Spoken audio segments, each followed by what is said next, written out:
Hello everybody. आपका हमारे channel DG वेदा में बहुत बहुत स्वागत है। तो पिछले वीडियो में हम लोगों ने देखा था बेसिक यूनिट 7 ही क्यों होते हैं, उसका फिजिकल सिग्निफिकेंस क्या है और उससे कैसे हम और सारे यूनिट को डिराइव कर सकते हैं।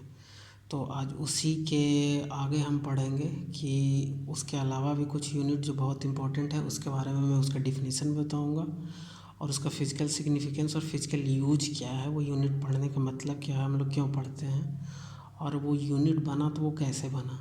तो चलिए आज पढ़ते हैं हम उसके बारे में। उसमें सबसे पहला है लाइट ईयर। तो लाइट ईयर को हिंदी में प्रकाश वर्ष बोलते हैं। तो सबसे पहले हम समझेंगे कि लाइट ईयर होता क्या है और ये लाइट ईयर का जो डिफिनीशन है इसको हम कैसे इलाबोरेट करके सिंप्लीफाई करके समझ सकते हैं और याद रख सकते हैं। सिंप्लीफाई करने से क्या होगा कि आप भूलेंगे नहीं, अब भूलेंगे भी तो बहुत जल्दी उसको डिराइव कर लेंगे, अपने आप उसको निकाल लेंगे। ऐसे तो अधिकांश को याद होता है, फिर भी इसका फिर पता होना चाहिए कि कैसे डिराइव होकर आया है। तो चलिए मैं बताता हूँ कि सबसे पहले लाइट ईयर होता क्या है। The distance travel by light in vacuum in 1 year, मतलब कि एक साल में लाइट के एक बीम द्वारा ट्रेवल किया गया जो डिस्टेंस है उसको हम लाइट ईयर बोलते हैं। लाइट का स्पीड को हम लोग सी से डिनोट करते हैं और उसका लाइट का स्पीड होता है 3 × 10⁸ मीटर पर सेकेंड वैक्यूम में। तो अब देखिए ये लाइट ईयर 1 एक साल में जो ट्रैवल करता है उसको हम डिराइव कैसे कर सकते हैं। सबसे पहले हम लिखेंगे सी का वैल्यू लिखेंगे 3 × 10⁸, उसको 365 से मल्टीप्लाई करेंगे क्योंकि एक साल में 365 दिन होते हैं। 365 को लीप और नॉन लीप वाला यहाँ पे हम लोग मान के नहीं चलेंगे, यहाँ पे 365 लेंगे जो स्टैंडर्ड है। उसके बाद एक दिन में 24 घंटे होते हैं तो 24 से मल्टीप्लाई करेंगे। उसके बाद उसको हम लोग आवर को मिनट और मिनट से फिर सेकंड में चेंज करेंगे। ये होल मल्टीप्लिकेशन होने के बाद जो हमारा वैल्यू प्राप्त होता है, गुना करने के बाद जो हमको वैल्यू मिलता है वो 9.46 × 10⁻15 मीटर होता है। इसी को अगर हम किलोमीटर के फॉर्म में लिखेंगे तो 9.46 × 10⁻12 होगा। वो भी मैं लिख देता हूँ, कई जगह पे वही लिखा हुआ रहता है 9.46 × 10⁻12 किलोमीटर। तो यह आपका हो गया किलोमीटर में, ये हो गया आपका मीटर में।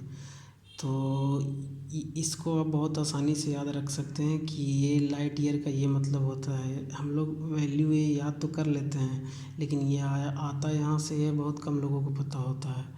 तो ये जानना बहुत ज़रूरी है कि ये आया कहाँ से। साइंस में जब तक वाई क्लियर नहीं होगा तब तक मज़ा नहीं आता है पढ़ने में। तो वाई क्लियर होना चाहिए, ये ऐसे आता है और इसके बाद इसका ये वैल्यू होता है। तो ये मैंने आपको लाइट ईयर का डिफिनीसन बता दिया और ये कैसे डिराइव होता है ये भी मैंने आपको समझा दिया। एक बार आप ये करके देखिएगा, इतना ही वैल्यू आएगा। उसके बाद होता है पारसेक। पारसेक एक्चुअली में पैरेलैटिक सेकंड का जो शॉर्ट फॉर्म है ना, उसको हम लोग पारसेक बोलते हैं, पैरेलैटिक सेकंड। ये पैरेलैटिक सेकंड क्या होता है, आप 11th क्लास में जब आप लाइट पढ़िएगा उसमें पढ़ना होता है। तो इसके डिटेल में तो मैं नहीं जाऊँगा, सिर्फ मैं पारसेक के बारे में बताता हूँ कि पारसेक का डिफिनीसन क्या होता है।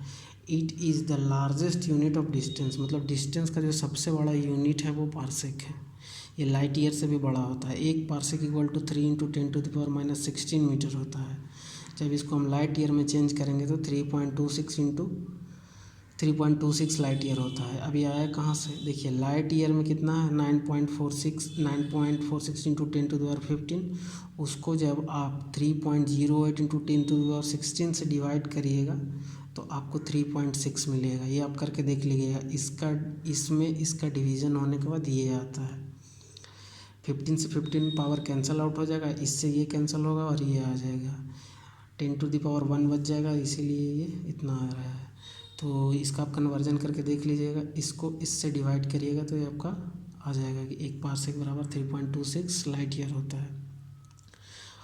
तो ये आप याद रखिएगा कि जो डिस्टेंस का जो सबसे बड़ा यूनिट है वो लाइट ईयर से भी बड़ा क्या होता है, पारसेक होता है। एक पारसेक बराबर क्या होता है 3.08 × 10⁻16 मीटर। इसको आप किलोमीटर में चेंज करिएगा तो थोड़ा कम जाएगा 10⁻3 से डिवाइड देने के बाद। अब देखिए इसके बाद एक आता है बहुत ही इंटरेस्टिंग यूनिट जिसको हम लोग बोलते हैं नॉटिकल माइल। एक्चुअली में जब हम लोग रोड पे ट्रेवल करते हैं तो किलोमीटर में मीटर में उसको हम मेज़र करते हैं, बट जब हम लोग सी में ट्रेवल करते हैं तो हम लोग का जो एक्चुअल डिस्टेंस होता है वो डिफरेंट होता है। सी क्या हुआ, एक प्लेन हुआ तो उसमें जो ट्रेवल किए सीधा किए, लेकिन जब हम लोग पानी में ट्रेवल करते तो इस टाइप का होता है, इस टाइप का कुछ ट्रेवल करते हैं, इस टाइप का जिग जैग फैशन में होता है ऊपर नीचे, क्योंकि पानी ऊपर नीचे होते रहता है। तो इसीलिए नॉटिकल माइल का यूज किया गया, क्योंकि ये किलोमीटर और मीटर वाला यूज वहाँ पे नहीं किया जा सकता। ये हम लोग किलोमीटर वाला प्लेन सरफेस के लिए यूज करते हैं। तो जब हम लोग पानी में चलते हैं तो एक्चुअल जो पाथ होता है वो ऐसा होता है, इसीलिए हम लोगों ने नॉटिकल माइल को साइंटिस्ट ने डिफ़ाइन किया कि नॉटिकल माइल से ही हम लोग जब वाटर में ट्रेवल करेंगे, पानी में ट्रेवल करेंगे, सी में ट्रेवल करेंगे तो नॉटिकल माइल में उसका यूज करेंगे। अब इसका डिफिनीसन क्या होता है, बस डिफिनीसन तो इसके नाम, इसके डेरिवेशन में छिपा हुआ, it is use to measure distance in sea. मतलब सी में जो डिस्टेंस मेजर करते हैं उसको हम नॉटिकल माइल में मेजर करते हैं। अब एक नॉटिकल माइल बराबर होता है 1852 मीटर।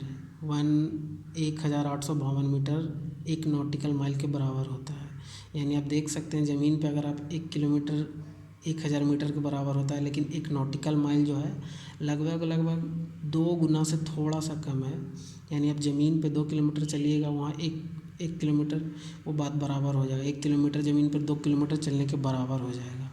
तो ये कहने का मेरा मतलब ये था कि इसको आप फिजिकली देख लीजिए। जब आप बाइक चलाते हैं तो प्लेन रोड पे चलाते हैं तो वो डिस्टेंस हम लोग मीटर या किलोमीटर में मेजर करते हैं, लेकिन जब आप पानी में जाइएगा तो वो तो वैसा प्लेन होता नहीं है। शिप भी जाता है तो जिगजैग फैशन में ऊपर नीचे शिप ऐसे भी होते हुए आगे बढ़ता है, तो इसीलिए वो डिस्टेंस बढ़ जाता है। इफ़ेक्टिव में वो 1 किलोमीटर जाएगा, लेकिन ऊपर नीचे होने के कारण उसका जो 1 किलोमीटर से ज़्यादा हो जाता है। तो एक नॉटिकल माइल वाला बार ये होता है। इसको भी ऐसे याद रखिएगा शिप वाला एग्जाम्पल से, तो याद रखने में आसानी होगा। एक और यूनिट है जिसको हम लोग बोलते हैं फैदम यूनिट। ये इसका हम लोग यूज करते हैं समुद्र का जो गहराई मेजर किया जाता है। ये जस्ट सिंप्लीफाई करने के लिए होता है, इसमें कोई वो मतलब इसका कोई ज़्यादा मतलब गूढ़ रहस्य नहीं है कि फैदम का हम यूज क्यों करते हैं। एक फैदम इक्वल टू 6 फीट होता है। It is use to measure the depth of sea. और फैदम के अलावा होता है एक केवल इक्वल टू 100 फैदम। ये भी याद कर लीजिएगा, कई बार एग्जाम में पूछ देता है। तो ये हो गया फैदम। इस तरह से हम लोगों ने बेसिक 4 यूनिट देखा। पहला लाइट ईयर देखा, उसके बाद पार्सेक देखा, उसके बाद नॉटिकल माइल देखा, उसके बाद फैदम देखा। तो ये 4 जो बेसिक हैं इनका मैं इसका PDF दे दूँगा, तो वहाँ से आप डाउनलोड करके इसका डिफिनीशन और ये वैल्यू आप याद कर लीजिएगा। ये बहुत सारे एग्ज़ाम में पूछा जा चुका है और पूछा आगे भी जाएगा, क्योंकि ये बहुत बेसिक चीज़ है, ये सबको पता होना चाहिए। उसके बाद मैं एक चीज़ और आपको बता देता हूँ। जैसे हम लोग ऐसे तो जो मास है उसको केजी में मेजर करते हैं, लेकिन कई बार जैसे बच्चों लोगों का जन्म होता है तो डॉक्टर वो लोग उसको डिफ़ाइन करते हैं कि कितने पाउंड का है। तो जो पाउंड है वो केजी से छोटा यूनिट होता है। फर्स्ट वाले लेक्चर में मैंने बताया था CGS FPT फुट पाउंड से टाइम, तो वहीं से ये पाउंड आया है। तो 1 पाउंड इक्वल टू होता है 453.59 ग्राम। यानी आप देख सकते हैं 500 ग्राम से भी कम, यानी आधा किलो से कम, उसको हम 1 पाउंड बोलते हैं। तो ये भी बहुत इंपॉर्टेंट है। इससे भी कई बार एग्ज़ाम में पूछा गया है कि 1 पाउंड या 2 पाउंड के बराबर कितना होता है। तो अब पाउंड वाला भी ये, इसको भी आप याद कर लीजिएगा। कई बार ये बहुत जगह पे यूज भी होता है। तो इस तरह से ये हमारा जो यूनिट जो चैप्टर था ये इसके साथ कंप्लीट हुआ। इसके बाद हम लोग अगले चैप्टर में पढ़ेंगे मोशन, गति के बारे में पढ़ेंगे। अगर आपको कोई भी दिक्कत अभी तक हुआ हो पिछले वाले वीडियो और इस वीडियो में, तो आप कमेंट करके बताइए। हम कमेंट में आपको उसका सॉल्यूशन बताएंगे। या अगर कोई किसी प्रकार का वीडियो में दिक्कत हो रहा हो, मेरे साउंड में प्रॉब्लम हो रहा हो, आपको सही से दिख नहीं रहा हो, किसी तरह का टेक्निकल प्रॉब्लम भी हो, तो आप कमेंट करके बताइए, उसको मैं सही करूँगा। और इसका PDF भी वीडियो के नीचे डिस्क्रिप्शन में मैं प्रोवाइड करा दूँगा। तो आप मैंने जो बोला है उसको पहले वीडियो अच्छे से सुन लीजिएगा, उसके बाद समझ लीजिएगा, उसके बाद PDF डाउनलोड करके इसको आप पढ़ लीजिएगा। उसके बाद आपको कहीं इसमें दिक्कत नहीं होने जा रहा है। मैं इसको फिजिकली कोरिलेट करके बताया हूँ सारे को, तो याद रखने में ज़्यादा दिक्कत नहीं होगा। तो ठीक है, वीडियो देखने के लिए आपका बहुत बहुत धन्यवाद। आपका दिन शुभ हो।